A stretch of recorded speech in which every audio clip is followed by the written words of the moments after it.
Welcome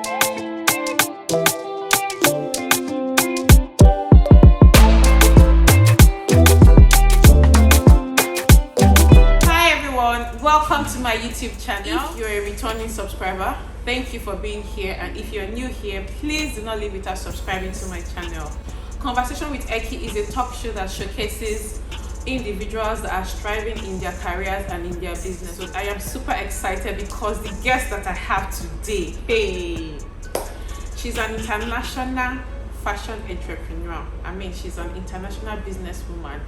She recently relocated from Nigeria to America and she's doing extremely well. Her designs have been featured on various platforms. Her designs were featured on President Biden's inaugural ceremony. So guys, I am super excited to introduce you to Eki. She's my namesake, guys. Guys, I have Eki here with me. Eki! My international businesswoman. So I was able to catch up with Eki. She's in Lagos for a while. I'm like, we must do this interview. So Eki was nice enough to be on my show. Meet Eki. Hi. Eki and Eki square. So we need to meet Eki, right? So Eki, can we meet you? Kindly introduce yourself. My name is Eki Ajibade and I'm the first daughter from a family of 6 girls. Yeah, all girls. I'm not the first. So I was born in Kaduna. Okay. I was born into a moderate family. You know, my parents were very comfortable. Yeah. I knew everything we wanted was provided, and for good parents. Yes. Yeah. Came from a very loving home. Was born and brought up in Kaduna. My secondary school and all of that was in Kaduna, and then I moved to Lagos, and then went to university in Immigrant University. Yeah. Okay. I studied microbiology, and then in my final year, I developed the passion for sewing. So I don't really have hobbies because right now, all I like to do is maybe sew or sit down and consultations and all of that. Sewing is not your hobby. What do you like to do for fun? That's what I want to know. Fun? Yes. What do you like to do for fun? You like to take vacations, because I know that one. Yes. You like to do travel blogger. Okay, that is good. I can say that is a recent hobby because I just fall in love with going on vacations and traveling because I was like, it's fun. What other things do you like? Okay. I love watching movies.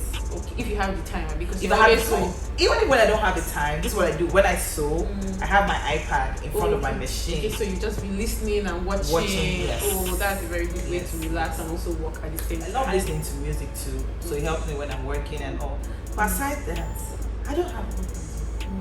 Yes. So you are thinking about it like this? I'm actually thinking about the fact that I don't have hobbies. So after this video, you have to go and create your hobbies, so that you can start doing your hobbies. I really have to.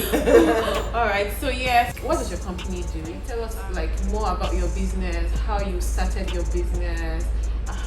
Just that for now. Okay, so the name of my brand is Eki E22. I know most times people confuse it and say Eki 22, but it's actually Eki E22. Oh, I was saying Eki 22. Yeah, it's actually Eki E22 because that name was so Eki my name, and then 22 was the year I started sewing. Really? Yes. Oh wow! I was going to even ask you how did you come about the name? Yes. Wow. Okay. Yeah. 22 was the year I started sewing, so I just Eki E22. So it's supposed to be one word. It's one word. Eki E22 is one word. Oh, okay. Your Instagram handle, by the way, at Eki underscore E22. Yeah. So it's just Instagram didn't give me I couldn't make it one word. That was why there's an underscore. It's actually one word. Oh, okay. Yes. All right. So what does your company do? How long have you guys been in business? Yeah. So as a business, it's been 5 years now. As a hobby, yes. That's a long time. I just recently found my niche because previously I've been doing bridals, ready to wear, ashwebi, everything, bridesmaids, everything. But right now my main focus is bridals, like wedding dresses, reception dresses. Tell me about your experience relocating from Nigeria, running your business here in Nigeria, and then having to move to the United States of America. A lot of people are always so scared of most people I know that are running businesses in Nigeria, when they relocate, they just stop running the business. So we really want to learn from your experience, like how was it running your business in Nigeria, and also how has the journey been for you, like relocating from Nigeria to the United States. Okay, so I'll start by saying business is not easy, of course. Entrepreneurship is not for the faint-hearted. Okay. Like they say, and that's the truth. So whatever business you're doing, it has to be your passion for you to survive, for you to scale, for you to stay relevant, and all of that. Yeah. So when I was running my business in Nigeria, of course, it wasn't so easy because of all Nigerian factors like electricity. We had to spend money on fuel and all of that. But in all, it was good. But of course, it was way better when you moved, right? Of course, definitely. But it also has its own challenges as well. We want to hear all this. Okay. Like, break it down. You were in Nigeria. You were servicing lots of clients that were sewing ashwebi. Yeah. Right? So back in Nigeria, I was still doing ashwebi. I was not doing so much of bridals like now. Okay.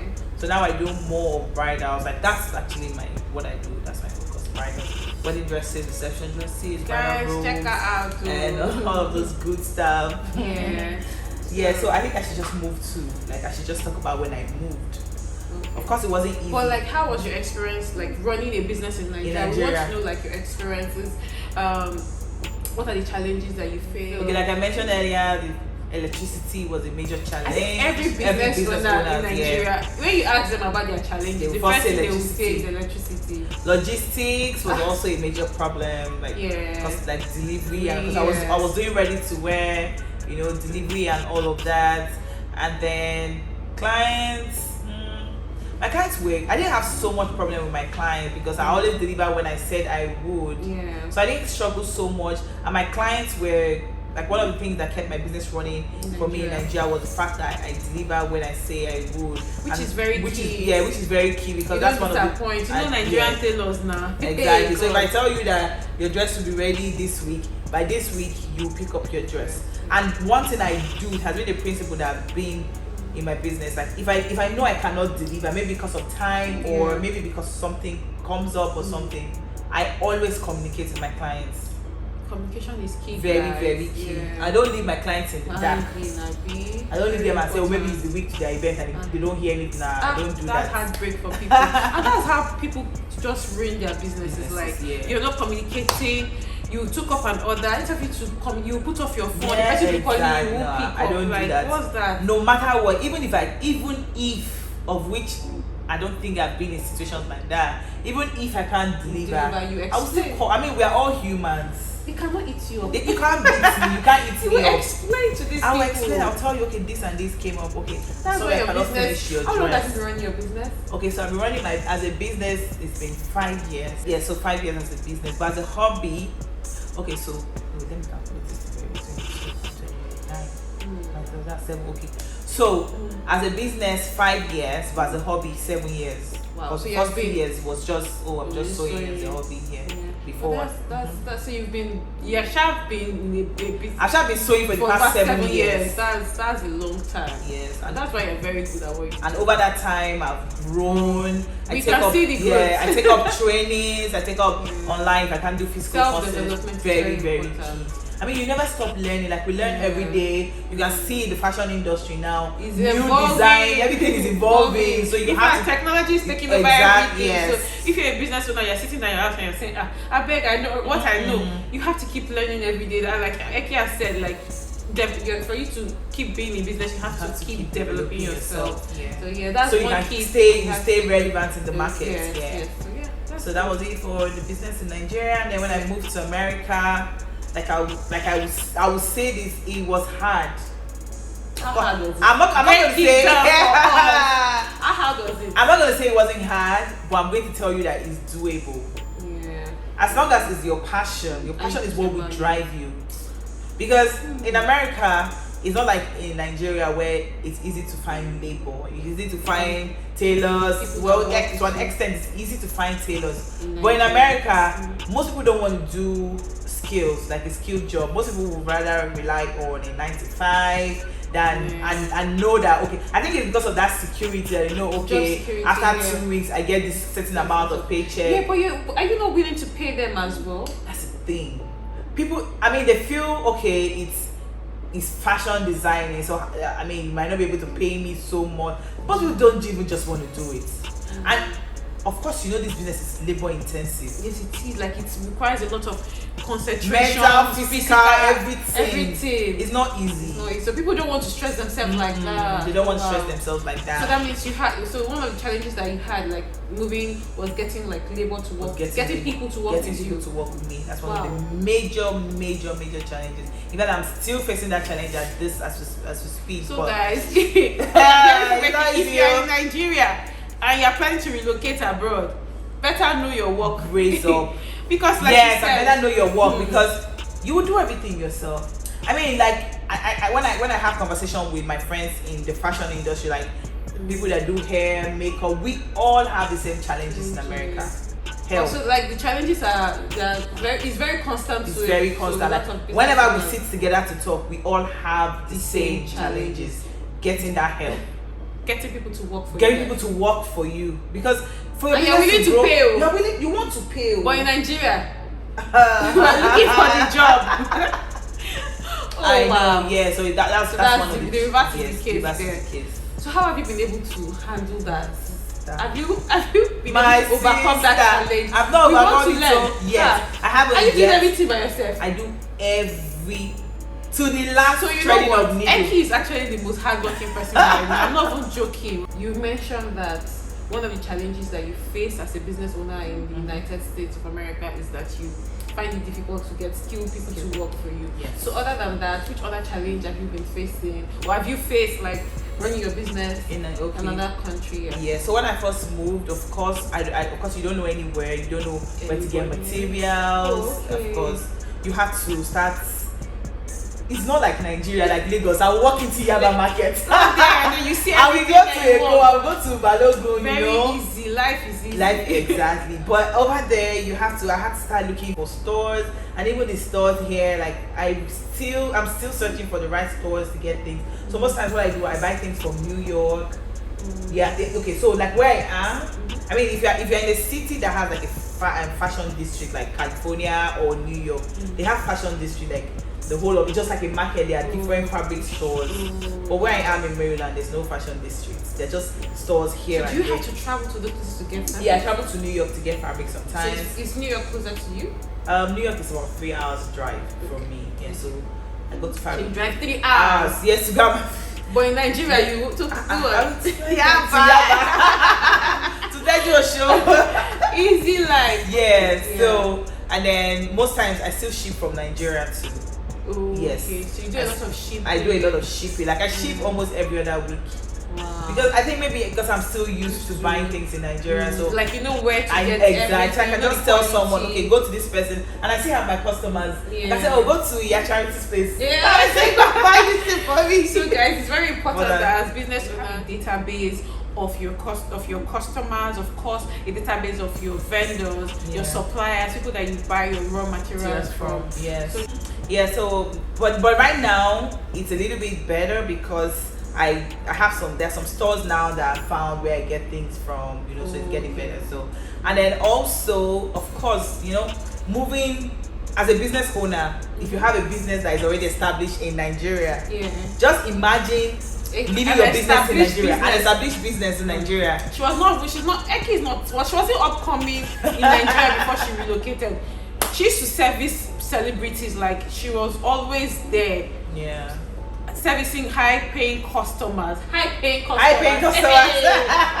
Eki, money. So yeah, so moving, like that's what I really want to know. Like people are watching this video and I'm like, how did you do it? Like your business was thriving. It was a good business here in Nigeria, and then moving, you know, taking that leap, like moving. Wow. So I'll say that's one of the major risks I took. Yeah. and at the end of the day, it was worth it. And I'm going to tell you that it's going to be worth it if you have plans to relocate. But make sure it is your passion. No. Don't say, oh, because I want to travel to America, I want to go to the UK. Let me go and learn this quickly.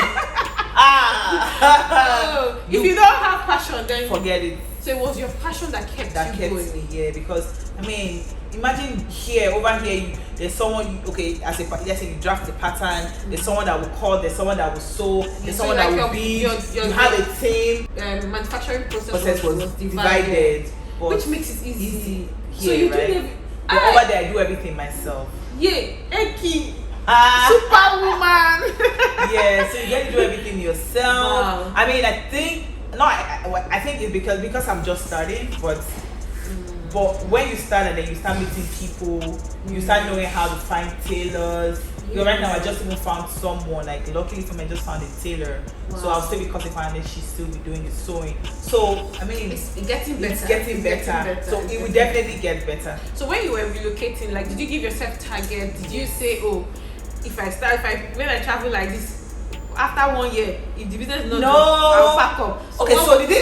So what was your goal? Like, did you set target for yourself? Yes. Okay. So what I did was I gave myself it was actually like a mental and like a literal goal. Wow. Like I literally wrote it down and gave myself 2 years.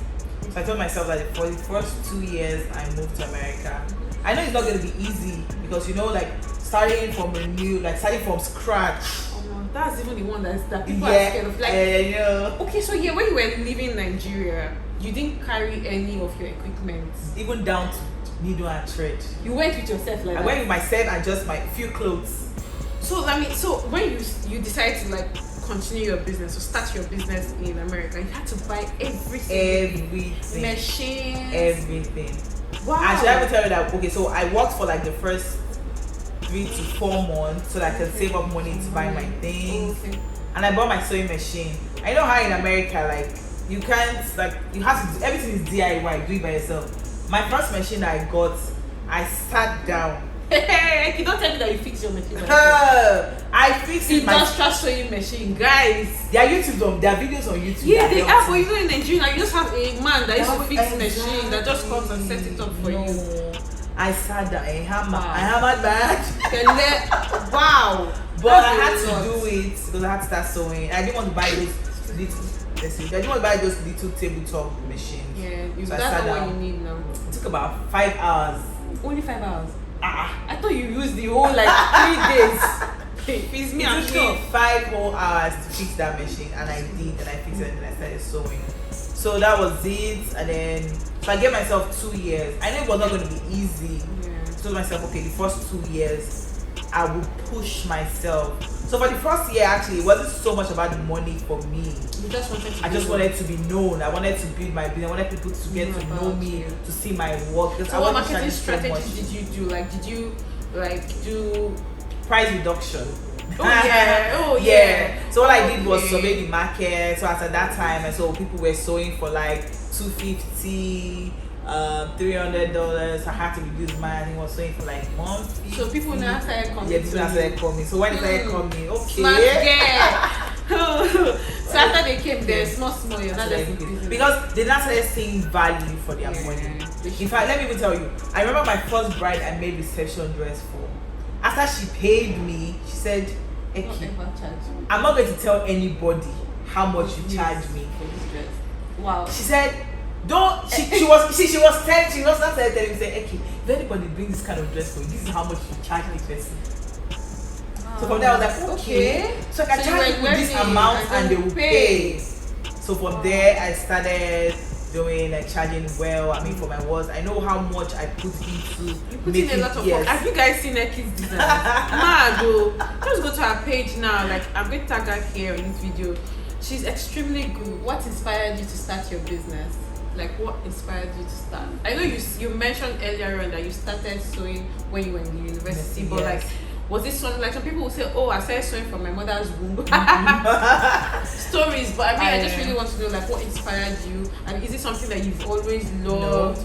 Was it what really inspired you to start your business? So what actually inspired me was the fact that I never wanted to work for anybody. So like, right from time you've Right from known time. that you didn't want to work with But I didn't know what I wanted to do. But I just knew that so I used to tell people that I've never worked. The only time I've ever worked was doing my what's it called? IT. Okay. I My see third year, like into the school. fourth year, because I studied microbiology, and so I had to do this 6 months internship. And I interned in a company, and I'm like, this is not for me. no, this is not for me. You want to be on the streets I don't want somebody to be telling me no. and do everything I knew I yourself. couldn't work for anybody. So but I didn't even know what I wanted to do. So at the time that you were even saying, oh, you don't want to work for anybody, I didn't even know what I you wanted to do. I had no idea. I didn't know how to do anything at that time. Wow. So until this just came it actually just came to me, because actually I grew up in a home where my mom sewed. My mom had a store. She had people sewing. Really? Yes. But you never liked No. Are you serious? Wow. I remember that time I used to tell my mom that no, fine girl like me, so I'll sit on the machine. Hey, fine girl. I know. Yeah. Wow. So I never learned from my mom. I remember when I even finished, when I wanted to go to a fashion school, she was laughing at me because I spent money. I see you. This is not what you get. Oh wow. So yeah, I had to well, I paid to. If I used to tell myself sometimes that if I started sewing things, you like just learn from your mom, like from the people that work with her as well. You would have known a lot more. So it was never my passion. Never my passion. It just dropped. So as an entrepreneur, what values and principles have kept you like? The number one thing for me, that people know me with, when I tell you that your dress will be ready in 3 months, your dress will be ready in 3 months. And when I try to stick to your words, and I stick to my words, yes. Yeah. So and I communicate with my clients a lot. Because I feel communication. I mean, in life generally, communication is very important. Don't keep people in the dark. In Like the dark, yes. They've paid you money. So what I do when I'm about to start, I'll tell you, I'm about to start your dress. Yeah. The dress is almost there. Like, so you're giving them progress. Yeah, so I don't keep my clients in the dark. Yes, because some people take your money 3 months, they won't say anything. They won't say anything. They won't even mention anything. Like you have to ask, okay, what's going on with my fabric? So what you do is that, okay, I've gotten your fabrics. In the process, I've just drafted. Okay, yes. So you give them updates. That's what I do. Okay, that's what I do. And then another thing again, I try not to take up more than what I can handle. I do not let greed push me to disappoint people. So if I start to disappoint people, guys, you need to listen to me. Yeah. So for the year 2021, I stopped taking orders in August of this August. Yeah, I stopped taking orders. I closed for the year. Okay, no, well, I stopped taking orders in August. Like I was already fully booked in August. That's because I didn't want to disappoint. I already had so much. I didn't want to disappoint anybody. So that girl. My girl is a big girl. I didn't want to disappoint anybody because I mean, like, bad news spread very fast. It does. You know, it's better for you to take 5 orders and you know that you feel exactly them and I have a good name. Surely they say that thing. A good name is better than silver and good. So yeah. So that's very true. Yeah, and then I try to, like, even if a client wants to say, oh, I will pay you ×3, and no. So at the point where I was fully booked, it was no longer about the money. It was about me fulfilling those orders and making sure that they are satisfied. Yes, exactly. You know that thing when you not take up more, you will not. You just start rushing people's work. The ones that you've taken, you can end up disappointing other people. You rush their work. They will be angry. Exactly. You know, so I was not taking any last minute order. What will you say is responsible for your success so far? That question, let's ask it because it's God. Honestly, like God. It's been consistency. And hard work. So far, can't lie at all. You see, I'm not getting. When I used to say, like, when God plus consistency plus hard work, those three things, one of those things jam like this, forget it. You don't blow, guys. I'm saying because I mean I've seen how consistency has made my business grow the past years. So I'm like, okay, so if I stay consistent like this, so my business will even grow bigger than what it is. So I'm like, okay, I can as well just push myself. And this also still boils down to this. It also still boils down to you being passionate about what you are doing, because that's what will make you consistent. Even when you are tired. On those down days, is what will push you, right? There are down days. There was a time, like, before I closed for the year, like for 1 week straight, I was on energy drink. I was on energy. That's because I was so tired. But I didn't like. What would I tell the clients that already took their orders? Wow. You get? I didn't because I didn't want to disappoint anybody. This is determination. This like is so much hard work. Like there's sometimes that I am so overwhelmed. You know when you're so overwhelmed with work, you're like, drained. You know, there was a day because I was so overwhelmed. I was sewing and the machine needle pricked me. Wow, sorry. I cried. Yeah. You know when you're so overwhelmed that any little thing will trigger you. Yes. I cried, like serious cry. It was beat you. But it was not even the needle. It was I was very tired. And you have to continue. And you know when you're tired and you don't have option, you have to do the work. I mean, who will do the work if you don't do the work? You know? Yeah, so that was I was like, okay, so if I leave this code now, who will do it? So that was how I what am I telling you? What are your future plans and aspirations for your business? So you know, before when I get asked questions like this, what I say is, oh, I want my name to be my brand to be a household name. Yeah. Of course, yeah. But right now, because I found my niche, Yeah. which is in the bridal industry, so for real this time, I want my brand name to be a household name. You know, when you talk about bridal, when you talk about wedding dresses, you know how you talk about wedding dresses. When you talk about wedding dresses, talk about Vera One. Yeah. Talk about this so person. when you hear Eki E22, please. yes, that's the goal. I just had a photo shoot for my recent collection, and guys, when my designs collection, and then from my designs you will see that most of my designs are heavily detailed. They're hand beaded, heavily detailed, and so much they are attention unique. into you spend so much time in creating these pieces, and I'm So like, much. there's so much love and passion that goes into making a dress, and people don't understand it. They don't understand it. But Eki is even so good that, like, if you go to her page, if you see her designs, you'll be like, "Na person make this clothes. Na person make her." That's how good her designs are. Yeah, so I want my brand to be associated with that unique, yes. Yeah, because most of the designs in my collection, most of the fabrics are custom made. So you're made just for you. Yeah, just for my brides. So that's why I want just my brides. Yes, so I want my brides to stand out. So I want to say, I don't want to say, you wear your dress and then someone else. So your dresses are like the fabrics are custom. That's why you have to charge well for this thing. So that's why I want my brand to be known for its uniqueness. What gives you the most satisfaction being an entrepreneur? Okay, so for me, you know the point where you've suffered. No, I don't want to say suffered because that's not the right word. The point where you've worked hard on a dress, you've done all the details and all of that, and then the bride comes for fitting. Oh my god, the look on their face, Abby. See that is the icing on the cake for me. Like that's the part I'm like, oh my god, your heart is just like filled with so much joy. Like all my clients can testify to this. Every pickup, it's like nobody tells them, but every pickup always ends with a hug. Aww. Like when you want to hug, I'll say that hug, okay? Yes, so let's have it because they're satisfied. You can see the joy in their faces. I remember my last bride for the year. Remember when she came for her final pickup for her wedding dress? That day, I wish we couldn't record that. I really wish we recorded that moment. That moment was so emotional. So what I do when my brides come for fitting, I always ask them what song they are going to be dancing, they're walking down the aisle to. Oh wow! Yeah, so I play it for them just for them to start getting down mood. Like wow. So I asked her what song she was walking down the aisle to, and then she said Moses Bliss, Too Faithful to Fail. Oh, okay. And then I played it. The crying. Whole room was filled with like goosebumps. Everybody busted into tongues.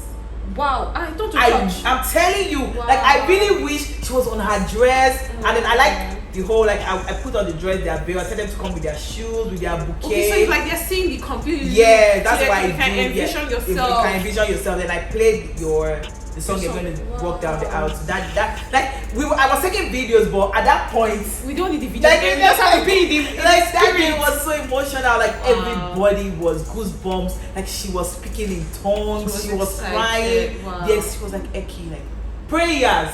Just pray for me. That's the perk of being a business owner. When you do your job well, you start to get prayers from people. And you know in life you need prayers. That's the part. Wow. So that's the fulfilling part for me as an entrepreneur in this business. Like, no matter how my day is going, once I satisfied, you that's are it for okay. me. That's it for me. Wow, okay. Yeah. So there are people that are watching this video right now and they're looking at you and they're like, oh, I want to be like Eki. I want to grow a successful business. I want to start a fashion business. I want to grow an international business. So what advice are you going to give to people that are looking to start a fashion business? And what advice are you going to give to people that are looking to relocate to another country and also grow their business in that country? Okay, so my advice for anyone that wants to start a business, first I'm going to say just know the business for yourself. Very, very important. So you don't find yourself in situations where you are left alone and you can't handle it. Like, So it's very important that you know your craft. So like if you're a hairdresser, make sure that you know how to style hair. You actually know how to do it yourself. Yeah, because in Nigeria, like I previously mentioned, in Nigeria you have the privilege of having people to work for you and all of that, but don't be so I'm the boss. I have people. Yeah, you know for yourself also. So that when you find yourself in any situation where like you won't have those people present, you are able to actually do it. So that's know for yourself. Very, very, very important good advice. And then make sure as you grow in the business, always don't try to invest in yourself, knowledge.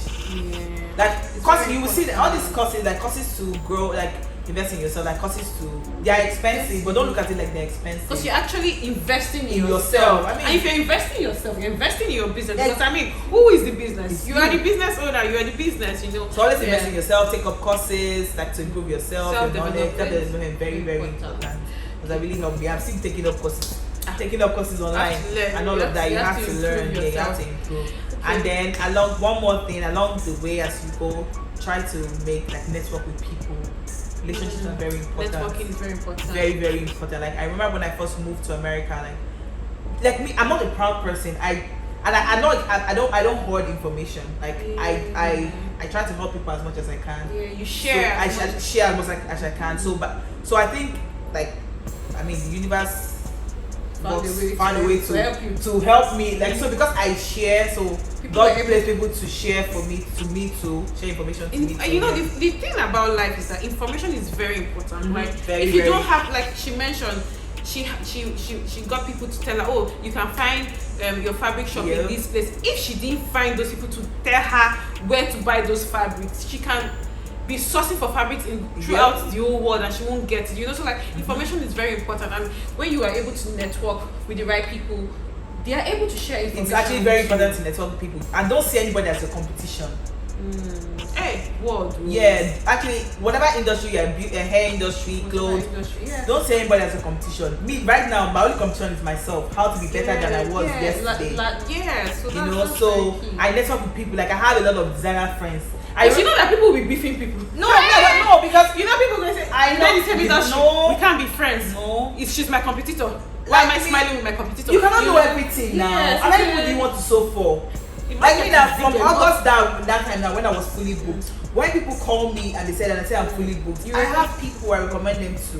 That's very nice. People don't used to recommend you. They say you won't carry my actually don't like I don't see it as anything. Because if they still want to come back to you, they will still come back to you. You know, like your customer is always. In fact, I had like a major client, she was actually my friend.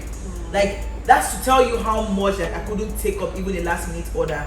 I recommended her to someone else. I do. I actually do, and then where I am, America, that is very easy. Your word, like for you to reject your own friends' order, that's really. When I rejected her order, she was like, "Wow, okay, I see how much like she's my very disciplined. My friend, she was like, "Okay," I said, "I can't do it. I will give it to someone, and I will supervise that person's work and make sure the clothes comes out nice. But for me, I can't take it." That's a lot of discipline. I mean, because I didn't want to disappoint anybody. Because if something happens that is bad, now they go forgetting a friend. Now that friend will carry your matter. So you get like it's good that you put this structure in place in your business. Once you're done taking orders, you don't take off. So as business owner, you're watching this video. See, don't take up more than you can. At all. Make sure that whatever you take up, you are able to fulfill those orders. Because once you disappoint one person, the customers that you would have been able to get from one person, you have missed it forever. Make up your mind that you know, and have it in mind that it's not going to be easy, and that you're going to start from the scratch. That's the thing that people are not even comfortable with. Like, no, I'm going to tell me. Hey, I will tell you as it is. You said them, they want to know it truth because everybody, like, I like the fact that you're being very open with these things. Like, some people will not want to share. No, I will share it. So, like, please just share it. Let them know that it's not going to be easy. This is how it's going to be. So, yeah, we really just want to hear this. And I'm also going to say it again that it's hard. Hey, I'm not going to lie to you. It is hard, but it's what? It's hard, but it's doable. That's what as far as you're determined. As far as you're determined. Just know that it's not going to be easy. You're going to start from the scratch, but once your business kicks off, the good thing about relocating outside Nigeria is that you're making dollar. You're making foreign currency. Foreign currency. So apart from being charging in dollars, is that okay? You're like once you are good, just people will come back a bit. They're going to find you. And they're going to rush you. You don't even need too much publicity. Wow. Just be good and keep to your word. It's not going to be easy. So basically, your product is doing the marketing for you. Like your product is. You can't even hide. Your customer service is. You can't hide too much. Once you are good, they will find you. Bring you out. They will bring you out. Okay, another thing. So when you plan to, when you relocate and when you get there, like from what I did, like okay, so my church was going to an all black church. Okay. So my pastor, like I spoke to my pastor about what I do. Sorry to cut you short. Basically, don't keep quiet. Don't be quiet. You are doing business, you are keeping quiet. See, they are not. People will not be winched. They're not gonna know what you do. Open your mouth. Eki went to a new country. She told everybody about. I never kept my mouth shut. If I enter Uber, I would. You tell the Uber man. Like when you find the man, but I don't know who he can tell. Yes. If I go to like a store, like African store to shop for food, I'll write my phone number. You know what I do? I'll write it. Taylor, this is the customer made. Oh my God! I'll put my phone number. They always have bill. They always have so you just. I put them there. In fact, there's a lady now that she's my friend. Like she used to come help me. That was how she even found me. Like I put my number. They got my number. They called me. So you don't keep your mouth shut. You don't keep your mouth shut. And you can't even be proud. They say, oh, Namigo, they put my number. No, like, hey. My dear, America will humble you. So you have to work. Hey. Okay, another thing is just know that you're going to work hard. Like, okay, I was saying that church, my pastor would, so in the church group chat, you put it there, if anybody wants to sow, there's somebody that sold, so people started contacting me like that. And funny enough, right now, most of them feel like I'm too pricey, they can't afford me, but still, they have people that they still tell, okay, this girl, though, you can pay her price, but you are going to meet her. She's good, things like that. That kind of thing. So like that, don't keep quiet when you move. And one last thing, like network with people. Like when I first, like I started networking with like hairstylists, with event planners. People that are not even in your industry. No. Oh wow. I found them on Instagram. Like I just did hashtag like hairstylist in Maryland, fabric vendor in Maryland. So I network with those people. Yes. I mean, they all need. I mean, like a fabric vendor now. Yeah. When people buy fabric, you need person to sew. Hairstylist now, maybe a bride. Bride, you are doing a bride. Say, bride, I'm not made by clothes. Oh, I know this designer. Like that. Oh my God. Makeup artist. So, I know this designer like that. So I network with all those people. This is trade secrets. Eki is giving us trade secrets for free. And thank you for being a guest on Conversation with Eki. Say thank you for coming. I have a tiny gift for you. Ta-da! Yes, Eki! Are you serious? Oh my God! Thank you! Wow! My name, Eki! For coming, Eki. Thank you! I love it. Jollof O'Clock is actually the sponsor of this particular episode of Conversations with Eki. So Eki is going to be getting a free bowl of jollof. Wow! She's going to be getting a free bowl of firewood jollof from Jollof O'Clock. Jollof O'Clock is a food company in Lagos that sells the best firewood jollof. So guys, you need to check them out on Instagram. I'll tag them here in this video. So wow. Eki, jollof rice is here. I love food, guys. Thank you guys for watching my video. I hope you've learned a thing or two. Thank you. Please do not forget to subscribe to my YouTube channel. give this video a thumbs up. Please, Eki, beg them to subscribe. Please subscribe to Yes. Eki's channel. So give this video a thumbs up. Leave comment down below. Click on the notification bell so you can get notified when I post beautiful and very educative, informative content just like this. Thank you, and I'll see you guys in my next video. Hey.